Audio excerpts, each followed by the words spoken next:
If you're looking to buy the Avata or a similar FPV drone, I highly recommend the Avata. It is currently the drone that I use for all of my fly-through content, and I can't recommend it enough. I recently just got a new Avata, so I have a backup on shoots, and today I just wanted to unbox it for you guys so you know what to expect. So without further ado, let's get into this video. So when you first open the box, all you're gonna really see is just, the drone wrapped in plastic. If you just buy the Avata, it should come with one battery already attached on the back of the drone, as well as some little accessories along the way. It comes with a nice charging hub, a very nice charging cable. It's just a USB-C to USB-C, and these cables are so nice. They charge things so fast. If you haven't switched over all of your stuff to USB-C, I highly recommend it because I guarantee you it will cut your charging times in half. Next, we have just a couple of extra propellers. They're pretty easy to,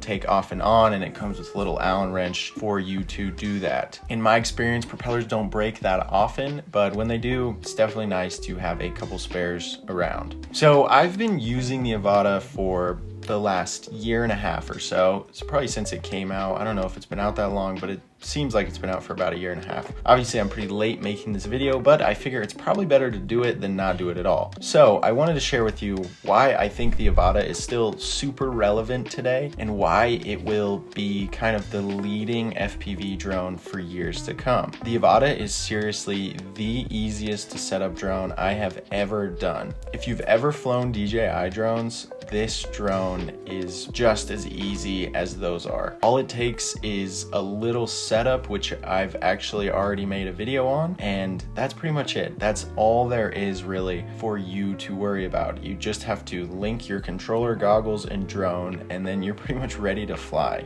The biggest complaint I have about the Avata is the camera, and I've made videos on this before, but I just strap a GoPro to the top of my Avata. The reason for that is GoPro cameras are just way better than the camera that the Avata has. Yes, it does add weight, and yes, it does decrease the amount of fly time that you have, but honestly, it's worth it because you can get such better footage from the GoPro. I've been flying FPV for around 4 years, which is just crazy to me that I've even been doing it that long, but because I've been flying for so long, I started when things were still analog. My first drone, I kind of had to build myself, and connecting it was so difficult. I had to plug it into the computer. I had to figure out what settings to turn on in beta flight. I kind of had to program this thing myself. And back then there weren't that many YouTube videos out actually explaining how to do any of that. So coming from that experience, this drone is seriously so easy to set up and seriously so easy to fly. It's easy to get the hang of it and just kind of, have fun with it. Now the drone has 3 different modes that you can fly in. Number 1 is acro, number 2 is a horizon leveling mode, and then the third one is like a sport mode. Sport and horizon mode basically will hold your drone in place. So if you do take your hands off the controller, it's not gonna go anywhere. Where with acro or manual mode is what DJI calls it. Manual mode, if you do take your fingers off the controller, that drone is gonna stop flying. You have to be controlling it the entire time. But acro mode is the mode you see all the really cool shots in, so it makes sense to learn it if you haven't yet. And I honestly think the Avata is probably the best way to learn it actually. Because you can flip acro to horizon leveling mode so seamlessly, it's literally just one click like that. That's all you have to do. And then you can have it just like return to home with this button. The fact that you can do that with a drone nowadays, and an FPV drone at that, is super nice. I personally had to pay a ton of money to get that added on to my big 7-inch drone, that cost a lot of money, and then it costs more money to add a GPS feature to it. And honestly, it's still not as intuitive as the DJI one. All in all, the DJI Avata is a super great drone. I've been able to get some amazing clips with it.